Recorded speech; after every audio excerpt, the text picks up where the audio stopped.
Everybody, welcome back to the LuckyDog podcast. This is your host, Elias Roush. This podcast is sponsored by EliasRoushMedia.com, photo, video, digital media production.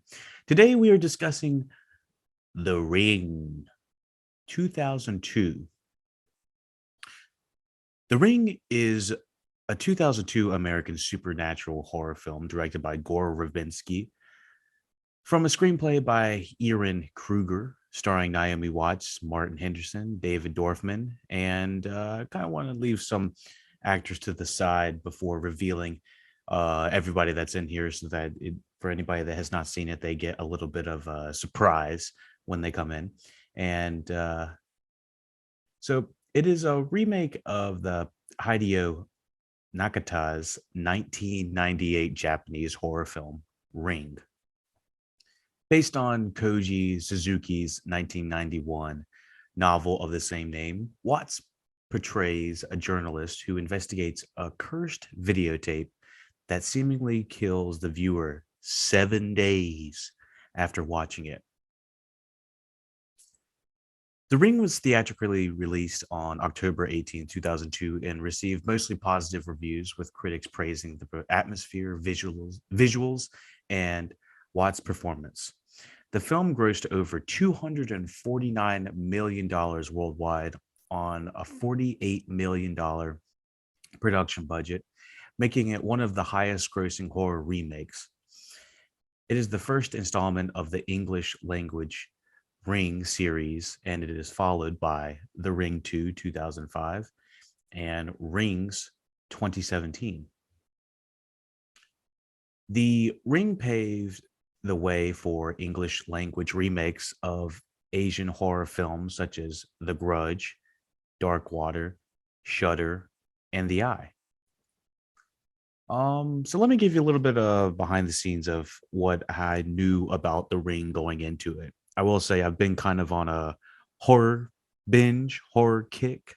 You know, instead of a hot boy summer, it's a scary boy summer. I've been watching all of the Freddy Krueger's original The Ring. A Nightmare on Elm Street. I went back and watched the first four of those. I'm going to continue watching those to kind of catch up on the Elm Street series.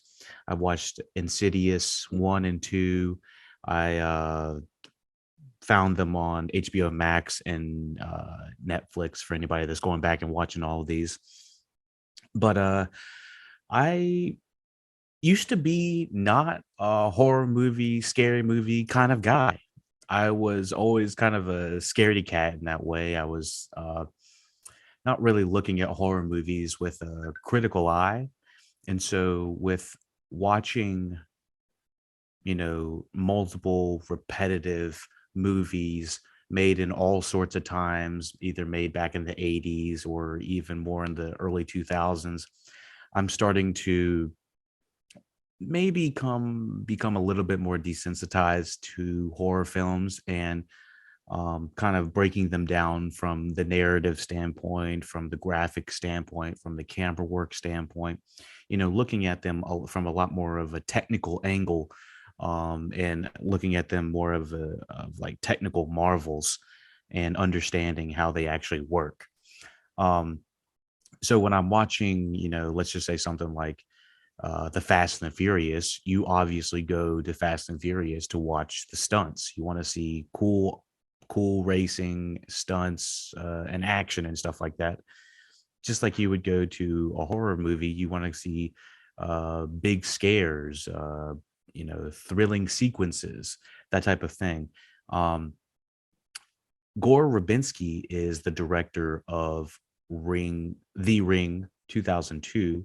Gore Verbinski actually has produced some of my early formative uh, movies, such as Pirates of the Caribbean's 1, 2, and 3. He directed Rango, and he has also had more notable films under his belt, such as The Mexican 2001, Weatherman. I think that was pretty good from what I heard. I think that's with Nick Cage, 2005. Lone Ranger was not so highly reviewed. Don't know anything about it. And he also has directed A Cure for Wellness in 2016. He was also an executive producer for The Secret Life of Walter Mitty. I wanted to go back and watch that, but I have not had time to do that. So yeah, he has got an interesting, filmography. Anything from like horror films to, I'm not even sure what the Mexican is considered. I assume drama of some sort. And then obviously you have the Pirates of the Caribbean movies, which feel like they stick out in the, in his filmography. It's just like these are really big blockbuster action filled family geared movies, and none of his other movies really reflect that. Looks like Mouse Hunt was his directorial debut, and looks like that is black comedy with Christopher Walken, Nathan Lane, Lee Evans. I haven't seen or heard anything about that yet. So anyways, that is Gore Verbinski. I'm actually surprised at how much this movie cost. $48 million sounds pretty high for a horror film of this caliber. Um, guess things were just expensive. Maybe I think Naomi Watts. She's best known for what is she? What is her filmography? Da-da-da. Nominated Best Actress for Grief Stricken Mother in 21 Grams in '03. She was in I Heart Huckabees. She was in King Kong '05, Eastern Promises '07, The International '09. The Yeah, I haven't seen her in too much. Oh, she's been in Birdman 2014, St. Vincent 2014. Yeah, she's been in some things that I've seen, but this is really the first role I've seen her in a long time. She was in Mulholland Drive, 2001. So she has a very interesting filmography background as well. So with saying that, Naomi Watts certainly brings an interesting gravitas to this movie and a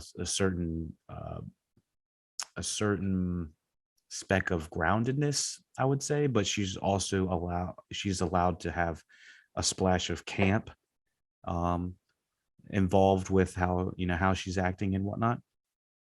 So that's a little bit of the background with Gore Verbinski. Aaron Kruger, the screenplay, wrote the screenplay. This guy is known for the writing the three of the five installments in the original Transformers film series: Revenge of the Fallen, which I think is number 2, Dark of the Moon, number 3, Age of Extinction, number 4. Um, so I think that's how that went. I know there was a little like a writer's strike around Transformers 1 to 2. I don't think he did Transformers 1. Um, but yeah, so it looks like he was uh, holding that. He's also the writer for Killers in the House. That's a TV movie. New World Disorder, Scream 3, Reindeer Games, Imposter, The Ring, Rings. Um, Rings was a short film right after The Ring. The Ring 2 he was on, The Skeleton Key. I kind of remember this following very similar steps of that. And of course, like I said, Transformers in '09, 11, 14. He did Ghost in the Shell as well, and also wrote Dumbo. And he's also a writer on Top Gun Maverick. He's co-writing it with Eric Warren Singer, which is kind of interesting that, and the director, Christopher McQuarrie. Um, so yeah, he's been on quite a wide number of properties, some better than others. I'd say The Ring as a whole, just watching it and understanding it and kind of coming from it from, um, as a young person in 2002, let me put my mindset in it. I was probably about 6 or 7, so I was definitely not watching this in theaters or anything like that. I was actually like horrified of horror films of this caliber. I was like, I could barely look at the the movie posters or the VHS or DVD covers or something like that. I was kind of horrified when I'd go to the horror section in um, Blockbuster or something like that. I just didn't even want to look at any of that because I would just get so scared. I was such a scaredy cat. Um, so having said all that, cinematography, Bohan Bozelli or Bogelli, I think it might be Spanish. Cinematographer, director of film, commercials, and music videos. Let me see. This guy's worked with Paul Schrader, Gore Verbinski, Michael Bay, Doug Lineman, Abel Ferreira, Adam Shankman. Let me see if there's anything else that we need to figure out where the look of the film came from. So I do like the visualizations, the scary visualizations that are brought with the cinematography from this guy. He was a cinematographer for The Ring, Mr. and Mrs. Smith in '05, Hairspray '07, G-Force '09. Looks like he's kind of going into way more um, children's movies. This is kind of crazy. It goes from, okay, so Body Snatchers was the only other movie I've seen this guy, or I've vaguely seen, um, kind of in the horror film genre. I I don't see anything else, to be honest, that this guy's Paul Schrader with Patty Hearst and Pumpkinhead right after that. In '88. I don't really see where this guy came from except for the Body Snatchers horror aspect. Um, was Dangerous Beauty? That was a drama film. I don't know that they just saw something in this guy that he could bring some visualizations that were going to be scary as fuck. And I think for the most part, saying that it grossed $250 million, that's pretty damn impressive. Um, I think that only needs at that time about two and a half times its budget to make its money back and to be in the green. So I think it would have made almost four or five times its budget. It's interesting that he didn't come back for The Ring 2. I know Verbinski didn't either because he was probably too busy directing Pirates of the Caribbean. And yeah, seeing him go, the cinematographer bring the scary visualizations to The Ring, and then they're like, "Oh, we need this guy from Mr. and Mrs. Smith." I was like, hmm. Then you have Hairspray in '07, 2 years later, and then G-Force. That's like the hamster. Isn't that the hamsters? Yeah.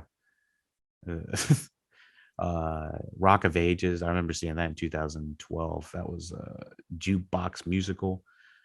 And he came back to join Gore Verbinski for cinematography for A Cure for Wellness. This does make me want to see A Cure for Wellness, knowing that Gore Verbinski was behind it. And yeah, most recently he was working on Peter Pan and Wendy, Murder Mystery 2, and Snake Eyes had come out in 2021. And I'd heard a little bit of Underwater. Underwater was an interesting horror film, action horror film that was with Kristen Stewart as well. I mean, the guy has a very interesting filmography as well. He's been in a lot of stuff. Uh, he's produced a lot of stuff. Edited by Craig Wood. Not going to go too much about Craig Wood's stuff. He's pretty well known, I believe, for a lot of different things. But around the time he was editing the Ring, he was also the editor for Gore Verbinski's The Mexican, Mouse Hunt, and he was the editor for The Crow. Also edited for Verbinski for all of his other films, including all the Pirates movies and The Weathermen as well. And anything else? The Road. He was the editor for that. I really like that apocalyptic film. Uh, and of course, The Lone Ranger again with Verbinski. He really likes working with Verbinski, and he also was editor for Guardians of the Galaxy. So yeah, he's got a big credential. A lot of these people that worked on this the Ring film have gone on to do really big blockbuster franchises, whether it's Pirates or whether it's Marvel's Guardians of the Galaxy type stuff. Pretty interesting. But let me see if there's anything else we need to cover from behind the scenes. Music by Hans Zimmer. I don't have to go through his filmography. I mean, he worked all the time. He's worked in so many different films. But did he? Was he the? Yeah, he did the Pirates of the Caribbean series too.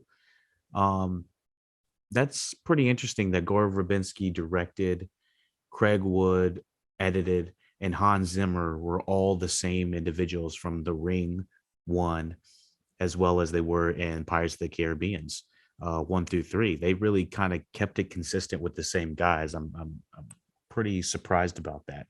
Never saw Rango. I kind of makes me want to do rewatch on the animated film Rango. Ironically, that has Johnny Depp in there as well. Let me see if there's anything else we need to discuss. Distributed by DreamWorks, production McDonald and Parks Productions. Running time 115 minutes. What is that? Just under 2 hours.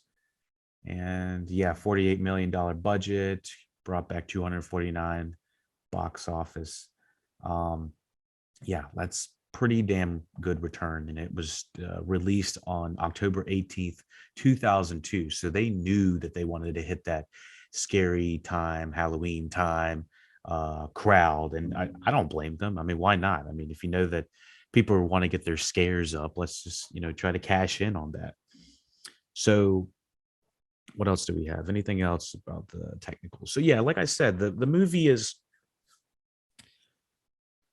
it's a scary feature, but for the most part, it's not as scary as you'd think.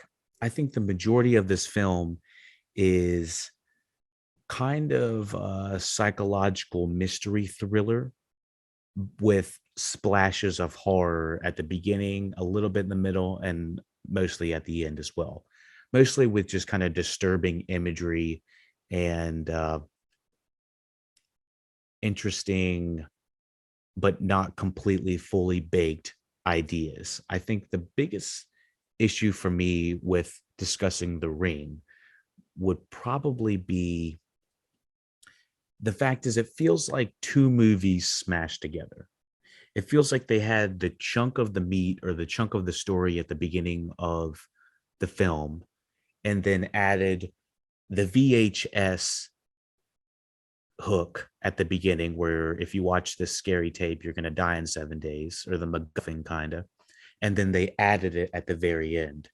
Um, Without going into too many spoilers, I do feel like that is never explained to the point of, oh, that's why that's happening, or oh, that's how it's quote unquote defeated, or something like that. I do feel like I like scary stories when they have a fully thought out uh,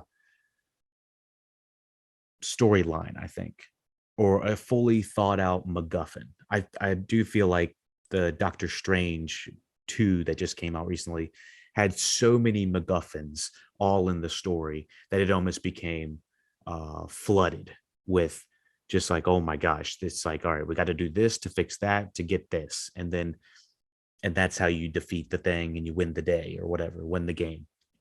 I feel like the the hook of the tape and the hook of the story do feel like apples and oranges of how this was created. Like I do not feel like this was a fluently thought out movie from okay, we're going to start with the tape and we're going to this is how you defeat the tape kind of thing.